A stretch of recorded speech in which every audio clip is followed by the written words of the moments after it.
Hello friends, అందరికి నమస్తే. Welcome to my teaching talkies. ఈ రోజు రీజనింగ్ క్లాసెస్ లో భాగంగా సేమ్ క్యాలెండర్ నుంచి మరికొన్ని ఇంపార్టెంట్ క్వశ్చన్స్ తీసుకొచ్చిన ఫ్రెండ్స్. చూడండి, 14th April 2024 is Sunday. Then what day of the week lies on 2nd October 2024 అని చెప్పేసి అడుగుతున్నాడు.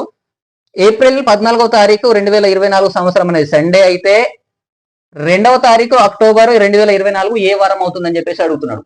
సో ఏ విధంగా చేయాలి? ఇంతకు ముందు చెప్పిన దాంట్లో అయితే ఇయర్ గ్యాప్ ఉండే, కానీ ఇక్కడ మంత్స్ గ్యాప్ ఉంది. చూడండి, సో అటువంటి క్వశ్చన్ వచ్చినప్పుడు ఏం చేయాలంటే, మనకు ఏప్రిల్లో 14 డేస్ ఇచ్చిండు. ఏప్రిల్ మంత్ లో మొత్తం 16 డేస్ ఉంటాయి. ఇంకా 30 డేస్ లో మొత్తం 30 డేస్ లో 14 ఇచ్చిందంటే ఇంకా 16 ఉంటాయి. కాబట్టి 16 ఏప్రిల్లో ఉన్నాయి.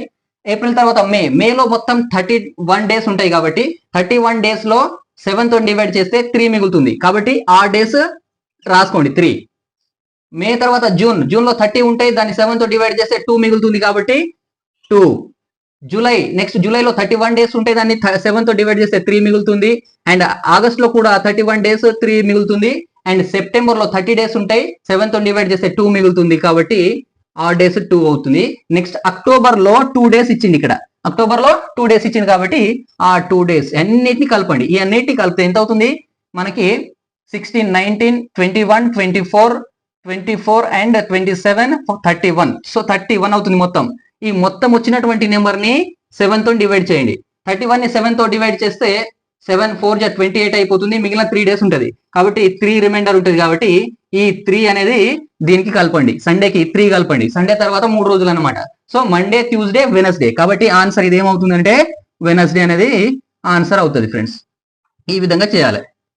ఓకే, నెక్స్ట్ క్వశ్చన్ చూడండి. Very very important question.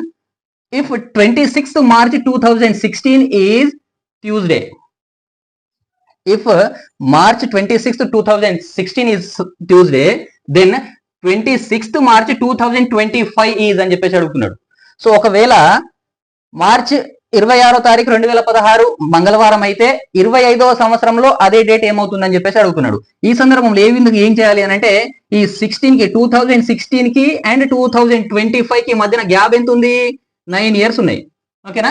9 years ఉన్నాయి. కాబట్టి 9 ఇయర్స్ లో ఎన్ని లీప్ ఇయర్లు ఉంటాయి? 9/4 చేస్తే 2. కాబట్టి 2 లీప్ ఇయర్లు ఉంటాయి ఇక్కడ. అండ్ 2 లీప్ ఇయర్లు ఉంటే ఎన్ని సాధారణ సంవత్సరాలు ఉంటాయి? నార్మల్ ఇయర్స్ 2 తీసేస్తే 7 ఉంటాయి. కాబట్టి ఇక్కడ 7. సో మనం ఇంతకుముందు క్లాస్ లో చెప్పినట్టు లీప్ ఇయర్ కి 2 ఆడ్ డేస్ ఉంటాయి. కాబట్టి ఇంటూ 2 చేయండి. అండ్ నార్మల్ ఇయర్ కి 1 ఆడ్ డే ఉంటుంది. కాబట్టి ఇంటూ 1 చేయండి. అప్పుడు చేసి వీటిని కలపండి, మొత్తం కలిపేయండి. సో 2 × 2 4 ప్లస్ 7 × 1 7, 4 ప్లస్ 7 11 అవుతుంది అనమాట. కాబట్టి వచ్చినటువంటి డే ఏదైతే 11 ఉందో నెంబర్, దాన్ని 7 తో డివైడ్ చేయండి మళ్ళా. అప్పుడు 7 1 జా 7 పోతుంది. అండ్ తర్వాత 4 డేస్ మిగులుతుంది. కాబట్టి రిమైండర్ 4 ఉంటుంది. ఈ 4 తీసుకొచ్చి ట్యూస్డే కలపండి. అప్పుడు ట్యూస్డే తర్వాత 4 డేస్ అనమాట.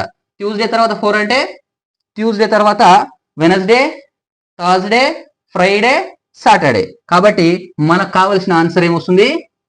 సాటర్డే అని చెప్పేసి ఆన్సర్ వస్తుంది అనమాట. ఈ విధంగా గుర్తుంచుకోండి ఫ్రెండ్స్. నెక్స్ట్ క్వశ్చన్ చూడండి.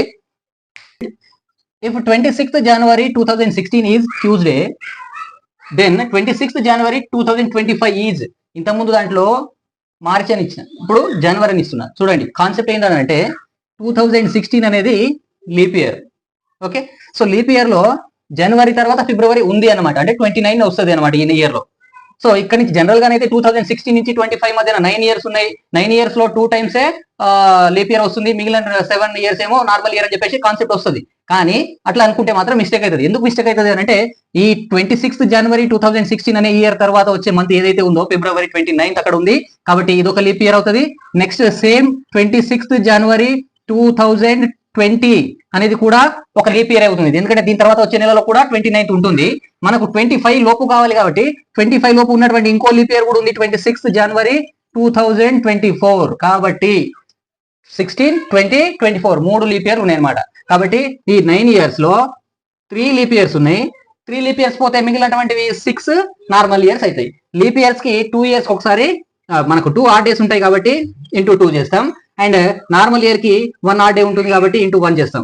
సో 2 3 జా 6 అవుతుంది. ప్లస్ 6 1 జా 6 అవుతుంది. కాబట్టి ఈ 2 కలిపితే 12 అవుతుంది. సో దీన్ని 7 తో డివైడ్ చేస్తే 5 మిగులుతుంది. కాబట్టి మనకు 5 తర్వాత 5 డేస్, సారీ ట్యూస్డే తర్వాత 5 డేస్ అనమాట. దీనికి 5 కలపాలి. ఓకేనా? ట్యూస్డే తర్వాత 5 డేస్ అంటే Wednesday, Thursday, Friday, Saturday, Sunday. కాబట్టి మనకు కావాల్సిన ఆన్సర్ ఏదైతే ఉందో అది సండే అవుతుంది అనమాట. ఈ విధంగా చేయాలి.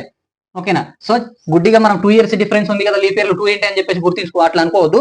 ఒకవేళ ఇక్కడ మనకు జనవరి ఇచ్చిందా అంటే 29th ఫిబ్రవరికి ముందు ఈ డేట్ ఇస్తే మాత్రం ఇది కౌంట్ చేసుకోవాలి 3 లీప్ ఇయర్స్ అని. ఒకవేళ 29th ఫిబ్రవరి దాటింది అనుకోండి, అప్పుడు యాజ్ యూజువల్ 2 లీప్ ఇయర్స్ వస్తాయి.